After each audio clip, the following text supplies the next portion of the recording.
जय हिंद, वंदे मातरम। आप सभी भविष्य के भावी छात्रों का फिर से एक बार स्वागत है अपने बालाजी एग्जाम स्टडी परिवार में।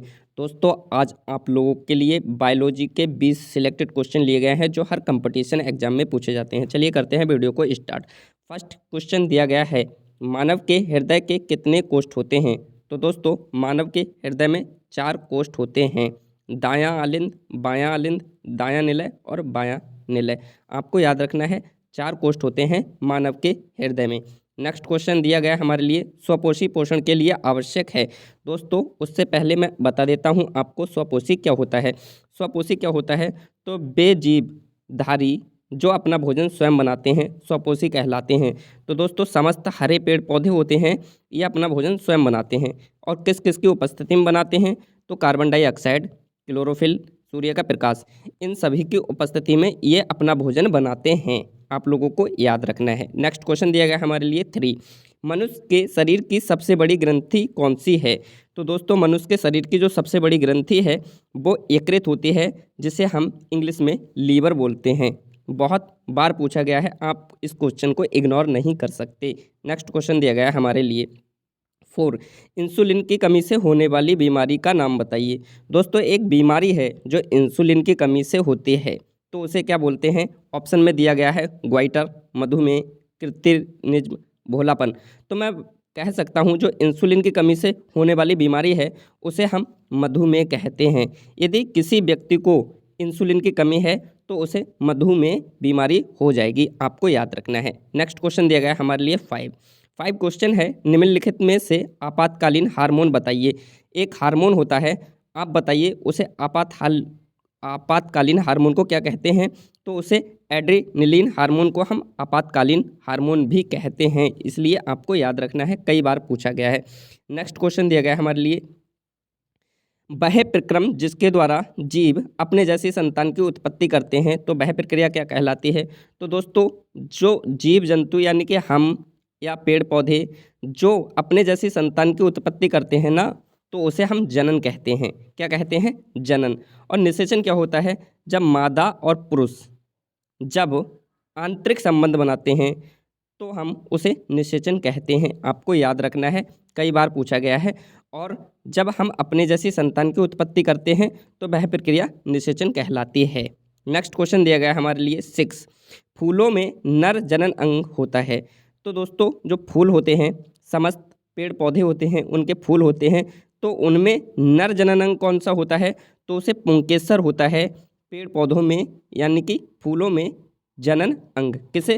पुंकेसर को माना जाता है। आपको याद रखना है, ना कि अंडप, वर्तिकाग्र या वर्तिका को। नेक्स्ट क्वेश्चन दिया गया है हमारे लिए 7, लैंगिक जनन में आवश्यकता होती है। तो दोस्तों, किस किस की आवश्यकता होती है? क्वेश्चन का यह मतलब है। ऑप्शन में दिया गया है केवल नर जननांग, केवल स्त्री जननांग, नर एवं स्त्री जननांग दोनों, या इनमें से कोई नहीं। तो दोस्तों, लैंगिक जनन में दोनों की आवश्यकता होती है, तो हमारा राइट आंसर चला जाएगा सी। जो लैंगिक जनन है इसमें नर एवं स्त्री जननांग दोनों की आवश्यकता होती है, क्योंकि लैंगिक जनन में आंतरिक निषेचन होता है। जब आंतरिक निषेचन होता है तो मादा तथा पुरुष दोनों भाग लेते हैं। इस प्रक्रिया को हम लैंगिक जनन कहते हैं। बेसिक से मैंने समझा दिया है दोस्तों। बेसिक से जब नर तथा स्त्री दोनों भाग लेते हैं तो यह प्रक्रिया लैंगिक जनन कहलाती है। नेक्स्ट क्वेश्चन दिया गया है हमारे लिए 8, मानव मादा में गर्भकाल का समय होता है। जो मानव मादा होती है ना, उसमें गर्भकाल का समय होता है 9 माह का। जब बच्चा जन्म लेता है तो 9 माह तक पेट में रहता है। 9 माह के उपरांत जब जन्म लेता है तो ये क्रिया हम गर्भकाल की मानते हैं। ये कितने समय की होती है? तो 9 माह की। अगर पूछे तो 280 दिन माना जाता है वैज्ञानिकों के अनुसार। नेक्स्ट क्वेश्चन दिया गया है हमारे लिए 9, मनुष्य में कितने जोड़े गुणसूत्र पाए जाते हैं? तो दोस्तों, एक सामान्य मनुष्य होता है, मनुष्य में कितने जोड़े गुणसूत्र पाए जाते हैं? तो 23 जोड़ी पाए जाते हैं। वैसे पूछे सिंगल में तो 46 गुणसूत्र पाए जाते हैं। आपको याद रखना है 46। नेक्स्ट क्वेश्चन दिया गया हमारे लिए 10, कोशिका में अनुवंशिक पदार्थ है। जो कोशिका होती है ना, जैसे बोलते हैं हम इंग्लिश में सेल में अनुवंशिक पदार्थ क्या होता है? तो डीएनए को हम अनुवंशिक पदार्थ हैं कोशिका में। नेक्स्ट क्वेश्चन दिया गया हमारे लिए, क्या है, मेंडल ने अपने प्रयोग के लिए किस पौधे को चुना था? तो मेंडल यानी कि जो अनुवंशिक ग्रेगर जॉन मेंडल ने अपने प्रयोग के लिए मटर के पौधे को चुना था और इन्होंने मटर के पौधे पर 28,000 प्रयोग किए थे। आपको याद रखना है।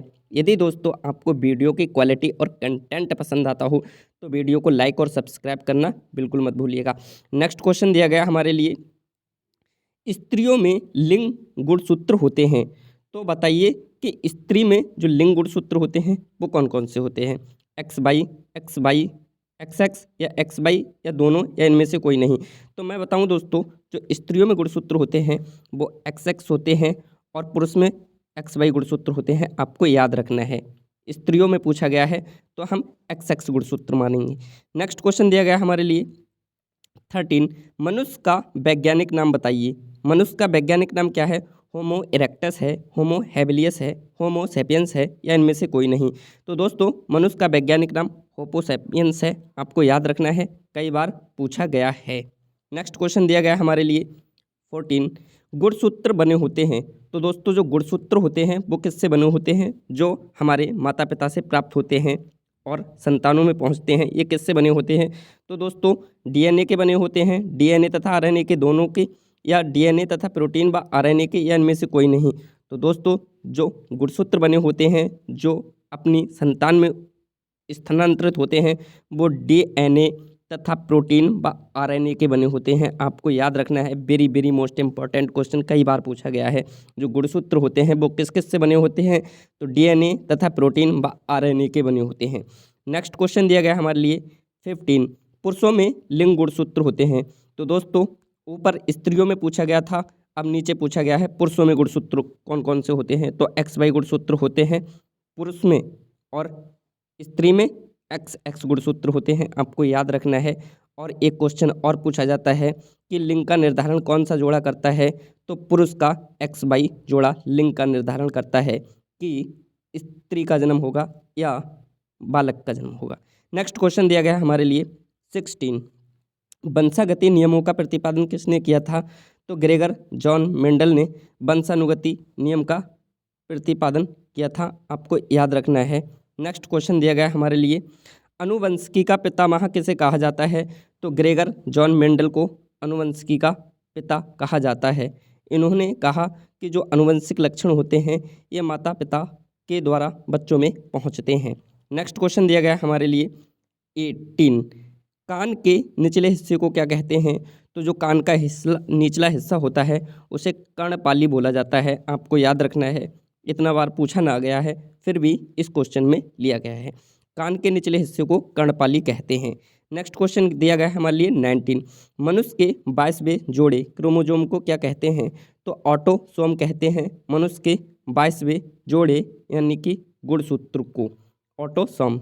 नेक्स्ट क्वेश्चन दिया गया है हमारे लिए 20, मानव में बच्चे के लिंग का निर्धारण किस पर निर्भर करता है? दोस्तों मैंने ऊपर बताया, यहाँ क्वेश्चन में थोड़ा टाइप करते हुए मिस्टेक हो गया है, यहाँ में होगा। मानव में बच्चे के लिंग का निर्धारण किस पर निर्भर करता है? तो पिता पर निर्धारित करता है मानव में लिंग का निर्धारण। किसके गुणसूत्रों पर? पिता के गुणसूत्रों पर, क्योंकि पुरुष में एक्स वाई गुणसूत्र होते हैं और महिला में एक्स एक्स गुणसूत्र होते हैं। जब एक्स और एक्स मिलता है तो लड़की उत्पन्न होती है, जब एक्स और वाई मिलता है तो क्या है? लड़का उत्पन्न होता है। आपको याद रखना है। इसलिए जो लिंग का निर्धारण है ये पिता पर निर्भर करता है। यदि दोस्तों आपको ये 20 क्वेश्चन पसंद आए हों तो वीडियो को लाइक, सब्सक्राइब और सभी मित्रों के साथ शेयर करें। जय हिंद, जय भारत। मिलते हैं नेक्स्ट वीडियो में न्यू टॉपिक के साथ।